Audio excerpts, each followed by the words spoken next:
નમસ્કાર દર્શક મિત્રો, અર્થપડકાર ન્યૂઝમાં આપનું હાર્દિક સ્વાગત છે।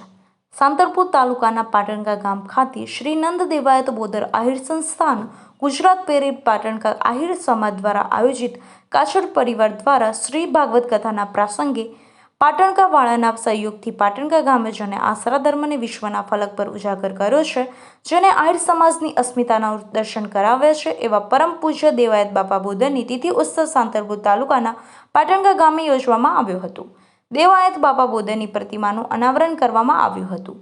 સમગ્ર ગુજરાતના આહિર સમાજના આગેવાનો દ્વારા આહિર એકતા ઉત્સવ ઉજવવામાં આવ્યો। સંસ્થાની સઘળી સમસ્યાઓનું સમાધાન શિક્ષણ સાથે સંગઠનમાં સમાયેલું છે। દરેક સમાજ સાથે સંકલન કરી આહિર સમાજ દરેક ક્ષેત્રમાં વિકાસની હરણફાળ ભરી રહ્યો છે।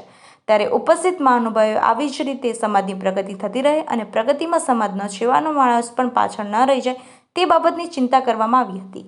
કાર્યક્રમમાં નંદ દેવાયત બોદર સંસ્થાના પ્રમુખ મારખીભાઈ વશરા, અખિલ ગુજરાત આહિર સમાજના પ્રમુખ હળિયા સાહેબ, ગુજરાત પ્રદેશ ભાજપના મંત્રી રઘુભાઈ હુબેલ, જીતુભાઈ કાછડ, મેરામણભાઈ ભાટુ જામનગર, પ્રતાપભાઈ કોઠીવાડ, અમરેલી ભાચાભાઈ આહિર, આહિર મહારાષ્ટ્રના પ્રેરક લીરીબેન માડમ સહિત અનેક આગેવાનો હાજર રહ્યા હતા। સ્થાનિક કક્ષાએ સમાજના યુવાનો માધવ આહિર, રાણાભાઈ આહિર, બાબુભાઈ આહિર, ગોવિંદભાઈ આહિર, લક્ષ્મણભાઈ આહિર વ્યવસ્થાએ સંભાળી હતી। રિપોર્ટર વરસાદ કડિયા, પાટણ। પ્રતાપસિંહ ચુડાસમા, ધોરાજી તાલુકા ભાજપ ઉપપ્રમુખ। હું સતત 20 થી 22 વર્ષથી ભાજપ સાથે જોડાયેલો છું અને પાયાનો કાર્યકર હતો, પરંતુ જે રાજકોટ લોકસભાના ઉમેદવાર પરસોત્તમ રૂપાલા દ્વારા જે વાણીવિલાસ થયેલો એના અનુસંધાને ક્ષત્રિય સમાજ તરફથી એક જોરદાર રોષ ઉભો થયેલો છે અને ભાજપ તરફથી નારાજગી ઊભી થયેલી છે। પક્ષ પાસેથી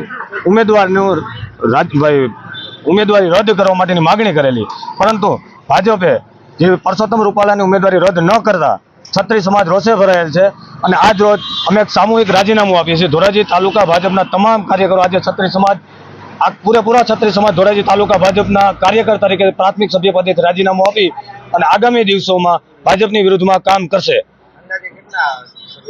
હજી અંદાજે અમારા 50 થી 60 હોદ્દા ધરાવતા કાર્યકરોએ રાજીનામા આપેલા છે।